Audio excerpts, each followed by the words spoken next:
Hi everyone, and thank you for joining us on our webinar today. I'm Tony and I'm Wired's Digital Marketing Trainer. We'll start off this session with a little bit more information about Wired Marketing, just in case you haven't dealt with us before. Now, we're a full service email marketing agency specialising in email marketing. Our clients range from small businesses to large PLCs and everything in between. Now, we offer managed services through an agency style set up for clients who want to outsource their email marketing strategies, as well as offering support and training to clients who prefer to go it alone and create email templates and campaigns before sending them themselves. So whether you're looking for a bespoke template, do-it-yourself email sends, or a full campaign strategy, and implementation of it, we can support you to that success. Now, my own experience spans over 20 years, during which time I've been involved with digital marketing projects ranging from small, highly targeted postcode specific campaigns to full national and multinational integrated marketing strategies. I've worked across a number of B2B and B2C sectors. Love sharing what I've learned through that time. So that's what you need to know about us. We'll now move on to the webinar. Now, we always have a broad spectrum of attendees at our webinars. The main aim of this one's to show you how easy it is to build surveys and forms that you can then go on to use for data collection using the Wired Marketing system. Our webinars usually run for about 30 minutes. You can contact me directly after the webinar finishes if you've got any questions or if you want to have more of an in-depth conversation. And if you've got any questions as we go through regarding anything that you see on screen, please feel free to type a question into the control panel on the right-hand side of the screen as you're looking, and I'll pick those up as soon as I can as well. So first of all then, why surveys and forms important to us, and why are they sort of an integral part of the system? Obviously, when we're looking at email marketing campaigns, when we're looking at marketing automation programs as well, we can increase the relevancy with our contacts using the data that we're collecting. So although the system does an absolutely brilliant job of collecting the opens, clicks and that sort of data, there are certain things we can be a little bit more proactive about and actually go out and ask our contacts for a little bit more engagement and interaction as well. But obviously the data that they then gives us a lot more sort of ammunition to work towards the interaction approach, as we've got on this side of the graph here. So you may have seen this graph before, but basically it shows how increasing relevancy and making communications more one-to-one can increase conversions on average right across the board. So that's why surveys and forms are important, because it allows us to collect data that aren't just opens and clicks. We're going a little bit further into it from there. So we'll get logged into the system, and then we can start looking at the surveys and forms tool itself. So we're going to the dashboard as we always do, and surveys and forms is just up in the top left hand corner here. So all we need to do, as per usual, is just click on that and it will take us through to the surveys and forms dashboard. So on this screen you see all the surveys that have been created so far. And with this being a demo account, there's quite a few in there as we've run webinars and tests for clients who are being run as well. But basically what you can see is the design function of the existing campaign. You can schedule it and you can also share. We've also got a few options up in the top corner here. The My Surveys and Forms option just brings you back to this dashboard wherever you are at that point in time. This is where we create new surveys or forms, and we can also use a copycat tool, which we'll go into in a little bit more depth a little bit later in the webinar. So for now, we'll just go through and create a new survey or form. So again, very similar screen to when you've been creating email campaigns, when you've been looking at marketing automation programs. The system asks you whether you want to create a survey form from scratch, or whether you want to use the pre-existing ones that we've already got in the system there as well. If you want to have a look at any of these, you can just preview them with the preview button, and it gives you a rough idea on what it looks like in the real world. If you decide that's the one you like, all you need to do is go to the bottom right hand corner and choose template. And again, if you see one or you use one quite regularly from the defaults, you can just hover over and choose the template. But for now, we'll build one from scratch, then we can discuss all the elements and how we can build up those surveys to get what we need. So usual naming conventions here. when it comes to the naming, same as the campaign, same as the automation programs, we've always got to give them a name. Now you notice there's no folder to save this into, and that's because the surveys and forms tool runs sort of separately from those of the folders, so it's not needed in this case. So we'll just give it a name and then click continue.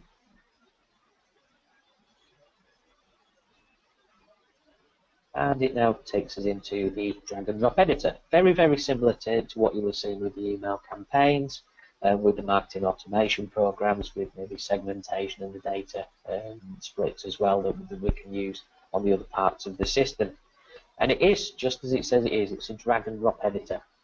Now it's split up into sort of two sections really. We've got the top section here, which are the questions, is the easiest way of putting that. The what we're asking the person to fill in, that contact to fill in. The bottom section is where we can actually start building the surveying form itself. So where we've got title, that is basically just a header title for the survey or form itself. It's not there as a pre-fill for anyone to complete, or any question set or anything like that. It purely is, as we can see on the preview, just where we put our header text into it. We've then got a subtitle, a section title, a paragraph. Now a lot of people get confused between the paragraph function here and the text box above, and it's really easy to remember. The paragraph is your text, so this is your, maybe the reason why you're collecting the data from this survey, what you're going to do with it, that sort of thing. So this is your text that you're filling in yourself. The question, the text box at the top, however, is just that. It's a free fill text box for that contact, to be able to put some details in. So if we now preview the difference between the two, you can see that the header title, we can't do anything with it. It's designed by us and it's part of the design of the surveying form. The same with the your text section, so that's the paragraph. And then the free fill text box, which was that top option, is where that contact can then put in the free fill and they fill that in themselves. And that's the only difference between those two options in that build. Text box is a question that you're waiting for the contact to complete. Paragraph is just for you to put in some sort of supporting copy and text into the surveying form. So we've got a text box as a question. So we've just gone through that. And to edit this, it's as easy as just clicking on where the question is. So whatever we want that question to be. And then we can assign that to a data field. So when the contact completes this, we can map this question to a data field. And we just choose that data field here. So if question 1 was, say, what is your birthday, we could then plot that, map that against the birthday part of the data that we're holding, the data set in the system. We can also choose whether we update or hide the question based upon whether we already have that data. So if we're sending out to quite a large segment, say, and some of the data in the question we already have on a few of the contacts, instead of maybe updating the question, updating the answer, sorry, into the data field, we can actually hide that question from the people that we've already got the data for. So it's another good way of making it sort of a personal experience, and we're not asking them irrelevant questions. If you do need data to be updated, then there's nothing wrong with using the update, but sometimes you can feel to a contact as if they're constantly filling in the same thing over and over and over again. So that's as easy as using that sort of option there. You can assign it to a data field. If you don't want to assign it, then that's absolutely fine. You can also choose whether it's a required answer, and then as you see, it puts the little asterisk next to the question there so that the contact's aware. We can also put in an error message here, so if they don't complete that and then try and submit, it'll give them an error message that we choose. We can also validate it based upon certain types of data. So if the question type is a number, we can then make sure that that answer is only a number. It's not typed in text or anything like that. So that's another way of validating the inputs that we've got. So if it's a telephone number, for argument's sake, we can make sure it's not a number there and it's not a text box. We can also set a default value. So this will pre-fill the question unless they change it. So again, it could be useful for us depending upon what we're asking the question about. and the reason for the survey form in the first instance. And then we can also add a watermark. And if at any stage you do wonder what any of the elements are, you can just hover over the question mark and it'll tell you. But the watermark basically just puts a little bit of text, as you can see, over that. And then on the live version of the preview, you can see that the watermark's there, but then when we start typing in, it moves it away. So it's another way of just prompting people to answer in the way that you want them to answer. So that's the text box. The drop down, again, it's just a case of dragging it over. Now, as you can see, this is a drop down box. We can assign it to data fields. We can have it as a required answer. We can also allow another option, but at this stage we've not got a specific question. So, for argument's sake, let's say, what's your age? And then we can edit the list. And this is where we can add in options. So we can add in one by one. Are you 12 years old, 13 years old, working upwards? We can do it one by one if we want. We could put brackets in. So we could put, are you 18 to 24? 25 to 35? For argument's sake, we could do it that way. But the easiest way of doing that, especially if there's certain question sets that are quite generic, we can actually choose predefined lists. And it is just what it is. The system has some predefined lists in there. So we've got age groups, cities in the UK, counties in the UK, and going on, you can see the differences there. So say we choose counties in the UK. We can use that list. And then what it'll do is it'll actually fill it in for us there, so we can see what the options are for the contact to be able to choose from. It's as easy as that for this type of thing. If you do have one from another source that you want to just cut and paste in, you need to use the paste a list option. And that's just a case of cutting and pasting into there, and then use that list. It'll fill it in under here, but what it'll do is it'll also take out any pre-formatting from maybe Word documents or a website if you're taking it off a website or something like that. So again, it just makes sure that everything's going to render correctly, exactly the same as we do with the email campaigns. So just in case. And then once you've got that there, we can then just accept the changes. We can also set a default as well, so it'll set that one. At the moment, it's set as none. So the drop-down box will show you. So you can see in the preview,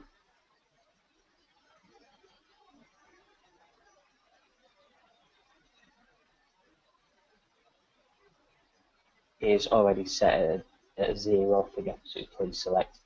If we actually change that list, so we can edit that list, and then maybe choose Bedfordshire as the first one to show, we can then preview that, and as you'll see, it actually comes through pre-filled with, or pre-chosen as Bedfordshire, and then we can change them. So again, quite useful for certain options there.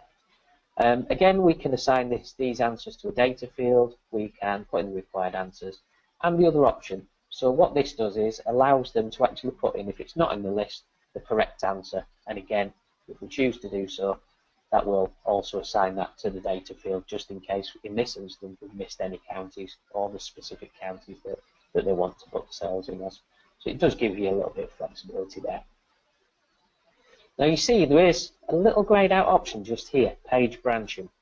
What this does is it basically allows you to lead people from one section to another, or one page to another, based on answers that they've made. There are a few prerequisites, and you can see them if you hover over the question mark if you ever plan on doing this and leading people through different parts of the survey based on their answers. And you can see there that you need at least 3 pages, a multiple choice or a drop-down question, and at least one answer to that question. So with the example on screen, we do already have the counties drop-down. So we have the multiple choice or drop-down question. We have at least one answer to that question. The only thing we're missing is at least 3 pages on that first option, as you can see, and that's why it's still grayed out. Now, to add extra pages and to be able to allow people to branch off based on certain questions into different parts of a survey, and lead them through a different route in that survey, it's just as easy as going to the bottom of the screen here. You'll see we're on page 1. We can add multiple pages, and they'll come through blank initially because obviously we need to create them. But we'll go back onto page 1. We can click on that, and now you can see that the page branching option is opened up to us. So if we click on that, we can then add a new rule that says if the respondent answers to a specific answer on that drop down, we'll then lead them to another page, and then we'd set up that page to lead them down another route, and then we may choose again another rule in there to branch them back to page 1 or vice versa. So again, it gives you a lot of flexibility there. It's not just one static survey or form. You can make it more engaging and lead people through different journeys through the surveying form based upon the journeys that you've already planned. So if it's a different area, you can lead them to a different part of the question set and that sort of thing. So it's very, very, very flexible, as well as also, as we can see, quite easy to use with the drop-down options.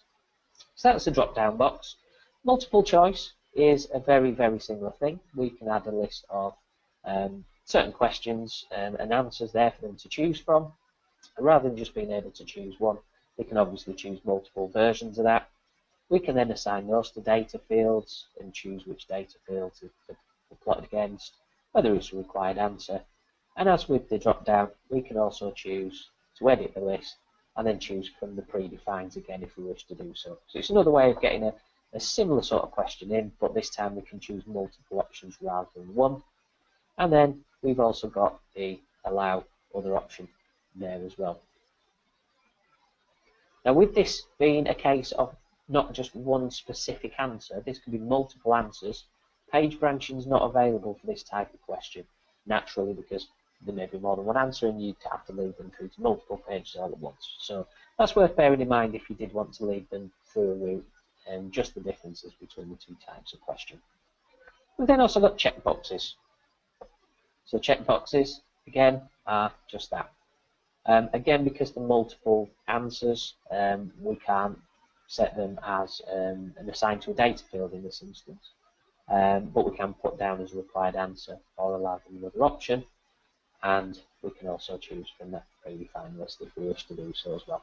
So again, quite flexible, all quite similar, but different in certain aspects, which is why they're there and we give that little bit more flexibility. And then if you wish to, you can also include the like-up scales, and you can change the text quite easily there just by clicking on and then changing the text. We can move them slightly, we can add the statements in, and it's just as easy as just filling them in, clicking the add buttons, and it automatically does it for us. We can also put these down as required answers, and we can edit in exactly the same way.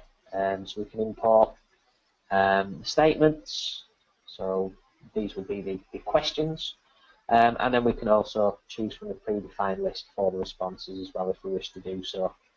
And same again, you can see at the bottom, we can also set the default answers to those as well. So very, very flexible for the like-up scales in particular as well.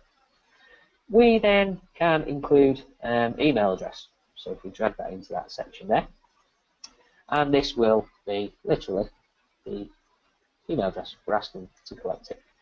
Now, if we already have their email address, which we may have if we've sent them to this surveying form from an email campaign, what we can actually do is assign it to the email address data field, and then what we can do is ask them to complete it again to update it if we just wanted to keep in touch and make sure the quality of our data is still high. Or what we can do is hide the question. So if we've already got that contact's email address, that box won't show. And that's as easy as it is there. So we can use this if we're going to share it maybe on our website, our surveying form. If we've already got the contact's email address, it won't show them that question, and vice versa. So very, very flexible. We've then got a date and time, so we can include that as well.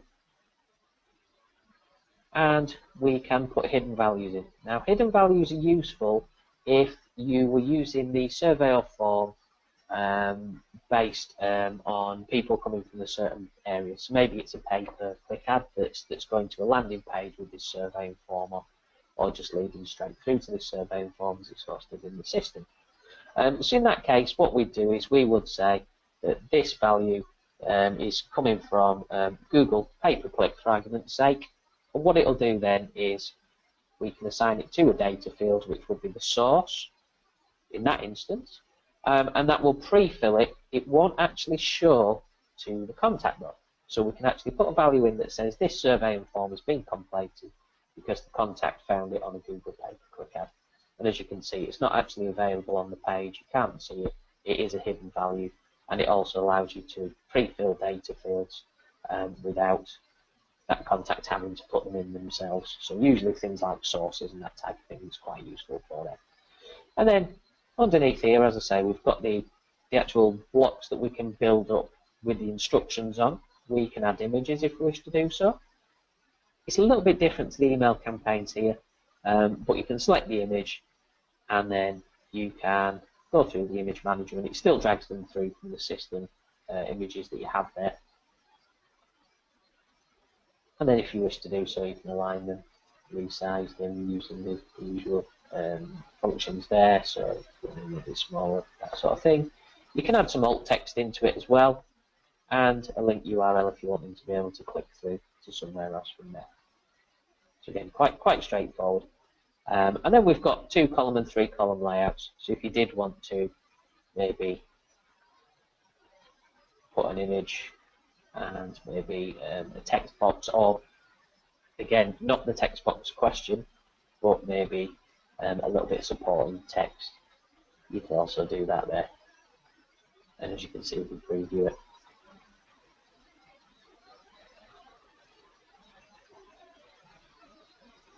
You can see that there. So again, it's just a way of sort of making it a bit more sort of graphically appealing. So that's the drag and drop editor, and how sort of quick and easy you can quickly build up the surveys and forms to match what you want. We've also got styling. Now this is where the sort of copycat tool comes into things. So what we can do is actually go to a particular website. So for our case, we'll use the Wired Marketing website. And what we can do is select a surround. Now as you can see under the text there, the copycat tool enables you to create a surround from any page on your website and place your survey or form in it. So although it's not actually positioning it on your website, it will drag the imagery and the visual and functionality of your website, and it will put it as a background on the surveying form, which is then hosted in the system. So it looks like it's on your website, but it's not. So what we can do is we can select some pre-existings that we may have already used there. So if you use specific pages from our websites, we will already have them there if we've used them before. But what we can do is create a new surround. So as usual, it always gives us a little warning if we've not saved first, just in case.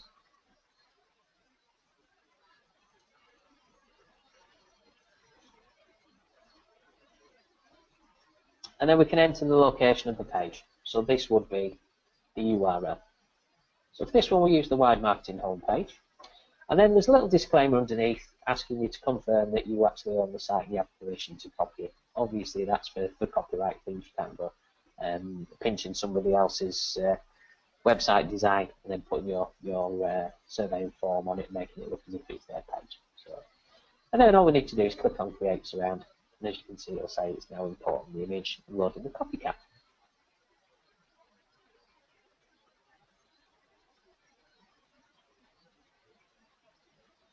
So once that loads, it now gives us a few prompts. So use the Remove Page Elements tool to select items on the page, then collapse or clear the context to make way for your survey. And use the Insert Survey Placeholder tool to set where you want your survey to appear on the page. You'll be able to say like preview back in the editor. Okay, so let's start. So there'll be certain elements on here that might get in the way if we're putting a survey form on. So say we want to keep the image, but we want to get rid of these options here. All we need to do is click on them, and then we can clear them or collapse them. So we'll clear that. And as you can see, it looks like our website, but it's not our website. And then what we do is we've made a little bit of space there now. We would insert the survey placeholder, and it literally is just drop a placeholder where your survey will go. So we just click on it, and then we choose where. So maybe there. And then it gives a little prompt to tell us what's happening. So then all we need to do is save and continue at the top here.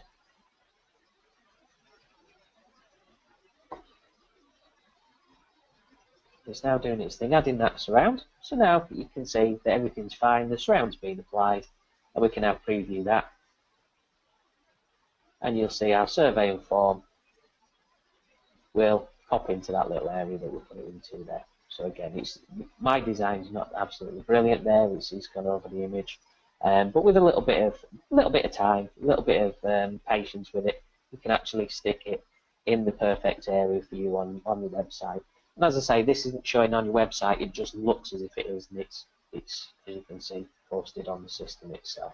So a nice way of making it look a little bit more branded if you do want it to be sort of just a plain surveying form. And then if we don't like that, we can either undo or click on none and apply. It'll tell us the surveys and form surround has been removed, and then we can see it back in its original format there. So again, a nice way of making things look a little bit branded, and it's a lot quicker than maybe trying to create it in the design itself. So yeah, it's a good option there for a little bit of flexibility. So once we've sort of created our surveying form, there are a few other options we can look at. So we can change the width of the survey if we wish to do so. We can choose custom pixel width as well. And we can also look at themes and change between a few presets too.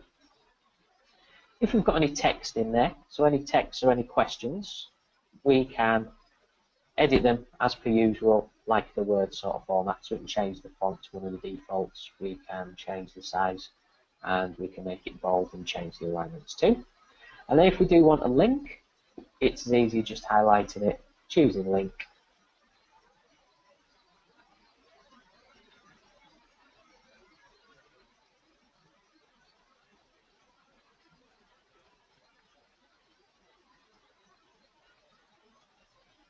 and then adding the URL that we want to send it through to, just in that option there. So quite easy, quite a straightforward sort of way of formatting things there too. So once we're happy with everything, once we've previewed it, as I'm tending to design them, I'll preview it quite a lot just to make sure that everything's all above board as I'm going through. We can save and continue, and then consider the scheduling and sharing of the survey form. So this takes us through to a survey settings page, and as you can see, there's a three-stage setup process in surveys and forms. We've got design, we've got settings, and we've got share. So the confirmation options first of all. So what do we want to happen when the contact completes the survey? So do we want to display a message? If so, we can put in the title and the message in the options underneath. Do we want to redirect them to our website? So maybe as a thank you, we've got another landing page we can send them to with a promotion on, or with another surveying form. Hopefully not, because might be overdoing things a little bit. But yeah, we can redirect them to our website, and you just type in the URL here. And then we can redirect to a landing page as well.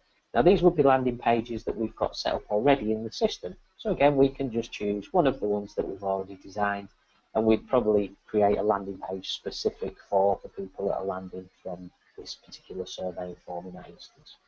If you've got any questions, you can always hover over there and it'll give you a little bit more information as well. You can also get the system to send an email to you once the survey's been completed, and include that response from that contact if you wish.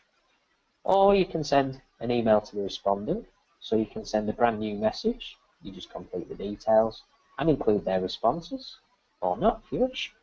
Or you can also send a triggered campaign out to them. And again, this pulls the triggered campaigns through from the automation part of the system. So again, any triggered campaigns there you can send straight out as well. And you can do both if you wish. So you can send an email to you including the response, and to the respondent including their response as well. We then choose the respondent options. So basically what this allows us to do is add them to an address book. So we can choose an existing one or create a new address book. So it may be completed survey, that sort of thing, completed survey in November 2016. And we can also enroll them onto specific programs as well, if you wish to do so. So again, if we've got marketing automation programs set up based on completed surveys, we can then put them straight into that program and then it will lead them through the rest as we've set up there. We then look at the scheduling. So do we want to make the survey active immediately, or do we want to choose from a specific date and time until a certain date and time? And then we can choose an end date. So again, we can put never ending, or we can put specific display messaging on there as well. We can also create it and have it inactive to start with as well. If we do send anybody through to the link, it'll give them a certain message, but not an ideal situation. But if you were to want to change whether it was active or not, you just literally use these options here. And then we can choose whether the respondent can reply to it once or whether they want to do it multiple times. So if you want them to be able to complete it over and over and over again, that's fine. If it's just a one-off, then we can change that option there. So once we've got the scheduling right, we know what's going to happen once they've completed it. We know that we're going to add them to a certain address book or a certain automation program, whether that survey is active or not. We then continue. And this takes us through, as you remember, on the top of the three-stage process through to our sharing options. There's three options here. We can get the link to share the survey through our emails or social networks, and it's just a case of clicking on Get Link. It will then give us a little URL. We can then use that to link people through to the survey. That will bring them through to the system to complete the form itself. We can embed the survey form on our website. So what we'll do here is cut and paste that, and then as you can see on the instructions here, you just paste that code into the part of the website where you want the surveying form to appear, and then that surveying form will actually show on your own website rather than being hosted in the system, which is as a link option at the top would be. And then finally, we've got as a popover. So you can generate code to display your survey in a popover. So as you can see, there's a few options we've got here. So it basically allows you to add it into the HTML of your website, and the surveying form will then show up as sort of an overlay on the page as a popover, literally. They can be quite useful, can be a little bit more engaging in certain instances as well. And you can choose the timings of it. So you can say it shows immediately once somebody comes onto that web page, or after so many seconds. So you can wait till they're sort of engaging with the page and then put that popover on in that instance. You can also stop the displaying once it's appeared sort of 3 times, or only when the survey form is completed. Again, people agree and disagree on best practice, but usually if you're going to leave it on the screen until it's completed, that can annoy people and you might get quite a few bounces off the web page. So again, it's a case of like everything else, testing and optimizing and know what works and what doesn't work if you're considering the popovers. And once you've completed the details, you then just cut and paste that into the page that you wanted it to show on, or you can copy the popover code from the bottom there. So, and that's how we can share and get word out that our surveys and forms are there to be completed. There are 2 other ways we can also do this, which I'll cover very shortly. But once we've chosen how we're going to share it, we can then check the summary, and it's ready to roll. So that's basically how to set up and schedule surveys and forms. And as I say, there are 2 other ways that we can actually share our surveys and forms rather than just the options we've got there. The first one is on landing pages. So if we were to set up a landing page, for argument's sake, we'll create a new one, just for ease of use. So we'll create a new landing page, and we'll use one of the defaults for now.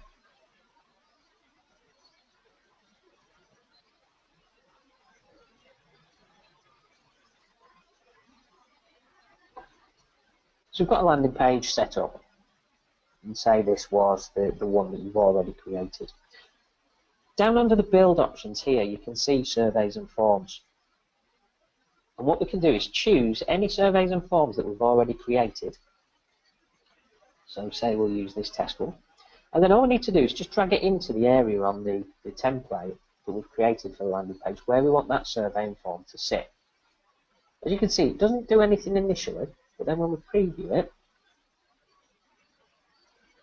you'll see that it's actually popped that survey straight into there. And again, it's same as any sort of landing page creation and email campaign creation. We would usually sort of layer it out and put it in the place exactly where we need it, rather than just dropping it into something like that. So we may sort of create a 2-column box, drag it into that side there, and then if we sort of preview that, again, it's up to you how you design these things, but you can see there, again, it's sort of adding a little bit more white space there so we can mess around with it graphically. So that's just how easy it is to include your surveys and forms into your landing pages, just literally dragging and dropping the chosen survey or form into it. The other way we can go about sharing our surveys and forms is through email. And again, it's quite a straightforward process. We'll just choose an existing template that we've set up.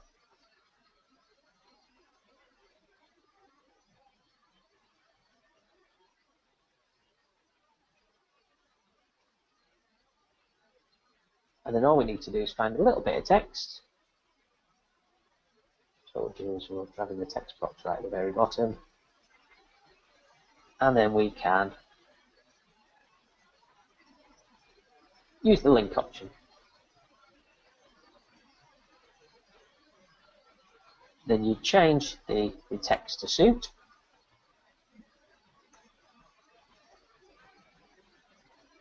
And then link to a survey at the bottom there. So including the wrong box. So complete our survey. And then you choose the survey there. So again, maybe the test. And then we can just insert that.